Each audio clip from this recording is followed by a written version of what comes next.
There are few things more frustrating than buying something you think is genuine and later finding out it is not. But if the item you purchased was an illegal substance, who do you call? Well, you certainly wouldn't call 911, right? But apparently a drug user in Indiana decided to give it a shot. The 34-year-old woman called 911, not once, but twice. She explained that she wanted to report her drug dealer for selling her a bag of fake methamphetamine. When an officer arrived, she told him that she purchased a bag of meth, but it was not what she expected. She said that after using the drugs, she felt like she was going to hallucinate and she was afraid to lie down. Surprisingly, the officer then gave the woman an opportunity to just let it go. He informed her that she was not under arrest at the moment. He even told her that if she asked him to leave, he would. But the woman insisted that she wanted to tell him more, so he listened. She then told the officer that she suspected something was wrong because the drug felt different when it touched her skin and nostrils. She said it wasn't the same sensation she got compared to the bowl of normal meth she previously smoked at a friend's house. You can probably figure out where this is headed. After smoking the meth with her friend, she said she brought some of it home. But when she used it later, she felt that it was making her sick. The officer then asked her if she still had any of the substance left and she said yes. Of course, the officer could not believe what he was hearing, so he asked her if she realized that she was confessing to a crime. She told him that she understood, but she was more interested in getting back at the drug dealer who sold her the bad methamphetamine. She then went into her house, brought out a bag of meth and handed it to the officer. She told him that she needed to have the drug tested for authenticity. She figured if it was fake, she could press charges against the drug dealer. According to the police report, the officer said that the substance looked like methamphetamine. To be sure, he ran a field test on the crystals and the results came back positive. So instead of getting the drug dealer arrested, she is now facing a Class 6 felony charge, which could end up with her serving nearly 3 years in jail. However, we see another possible outcome to this case. Just imagine the police using her to set up the drug dealer in a sting operation. That way, the guy that sold her the drugs would get arrested, which is the outcome she originally wanted. In addition, she would probably avoid any time in jail. And best of all, she could even get some help for her drug addiction. All she needs is a good lawyer.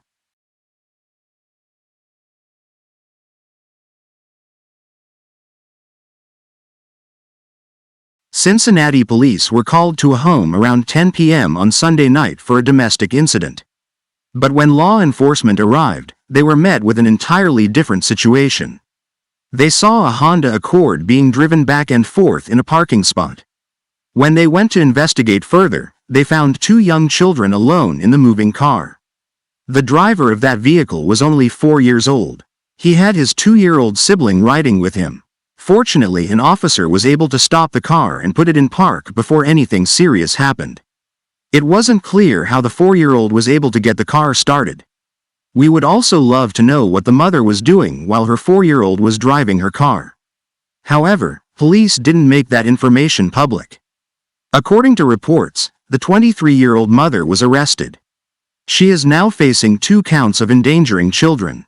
A judge ordered that she be jailed on $5,000 bond for each count. That brings her total bond to $10,000. The fact that the judge sent her to jail seems to indicate that this was more than just a simple oversight on the part of the mother. This must have been a case of gross negligence. It was also stated that if she is released, she will be required to wear a GPS monitor. It's kind of ironic that since she failed to monitor her kids, she is now the one being monitored.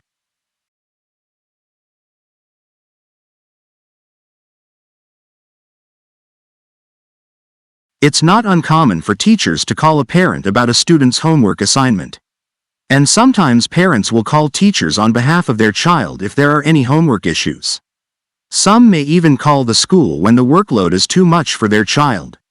The main thing is that the parent is involved in their child's education, and that's actually a good thing. But one father in Ohio went way too far when it came to his son's homework. He felt that the school was giving his son so much homework that it was cutting into their time together. While there is nothing wrong with talking to the teacher about his concerns, this dad took it to another level. He called the school repeatedly to complain about the amount of homework they were giving his son. But police said that when the father called the school, he cursed at the secretaries while making demands of them.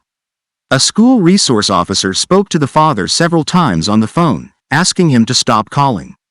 But the father continued calling, sometimes using profanity. The school resource officer explained to him that if he called again, they would file a telecommunication harassment charge on him. The officer then hung up the phone, but the father called right back with the same behavior he was warned about. The resource officer also noted that the father clearly was intoxicated as his speech was slurred. Finally, the resource officer went to the man's home, but he did not answer the door. When the officer returned to school, the father was still calling.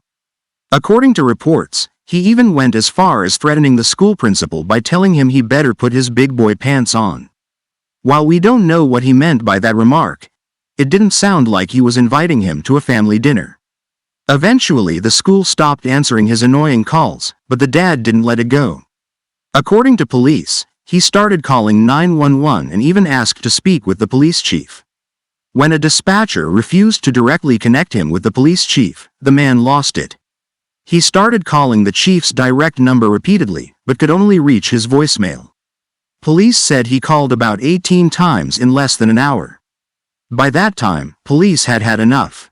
Dispatchers then sent a team of officers out to speak with the angry dad, and he was taken into custody. The police sergeant said, "This is an elementary school, so there is not an abnormal amount of homework." However, the father countered with this remark, "I'm a single dad of a boy and a girl, and I'm just trying to do the best I can, and that's all I can do." The 37-year-old angry father has been charged with 2 first-degree misdemeanors for telecommunications harassment and menacing, according to the criminal complaint. If he is found guilty, he faces a maximum fine of $1,000 and up to 6 months in jail for each count of telecommunications harassment. For the menacing charge, he faces a fine of $250 and up to 30 days in jail. After the father sobered up, he admitted that he had made a mistake. But all of this could have been avoided with a simple and courteous call to the child's teacher. It's very likely they could have worked something out. Instead, his foolish actions could result in him spending even less time with his kids.